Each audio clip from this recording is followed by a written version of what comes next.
replace these rollers on this Honda Odyssey. They go bad, so here we go.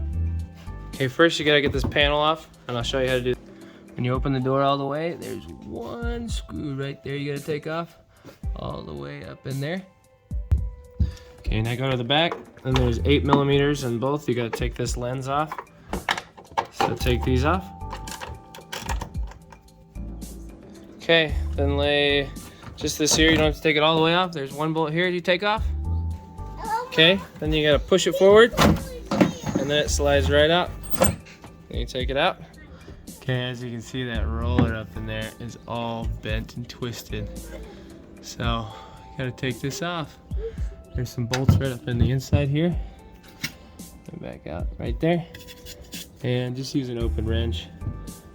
Take those off. Support the door underneath with like a piece of wood or a jack. Okay, now that it's on a jack, we have this right here. And then the way to get that off, slide it just like that. As you can see, one of the bearings is completely broken and gone. So you're gonna undo these kind of clips. It's like a throttle body kind of cable. You spin it sideways and slide it out. So let me take it off. Okay, forgot you gotta take the spare tire out. There's a bolt behind here, I'll show you. You gotta loosen it, give the cable a little slack. All right, you gotta pop these clips loose. And then there are bolts up inside there. Let's see if I can get up in there and show you. You see them up in there? Right there, there's bolts in there you gotta loosen up. And then that'll loosen that bracket, and you can give it the cable some slack. Okay, there were more than 3. I forgot, we gotta take all these out. See the rivets? And then that, now, I'll slide out. All right, so now it's out. You have plenty of slack to get these off. So these are like a little throttle cable with a kind of bead on the end. They slide in like that, and then the cable slides down like that. So you just kind of unhook them, and we'll get the new one.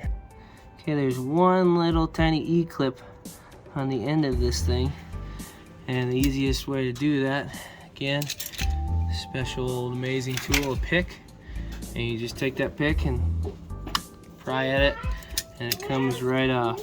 So, boop, and it'll pop right off. Pound that out. Slide the pin. It has splines on it. I'll show you. See, there's splines on that, so you gotta kind of pound it, and then make sure you get the pin out. All right, make sure you put it the right way. Take that off. Slide that back in there. Put your pin back through. Pound it back on. I don't have a hammer around me. It's in the garage. That's in there now. And then you just take your E-clip, wherever it went, and pop it back on there, right down at the bottom. Best way to do this is just squeeze.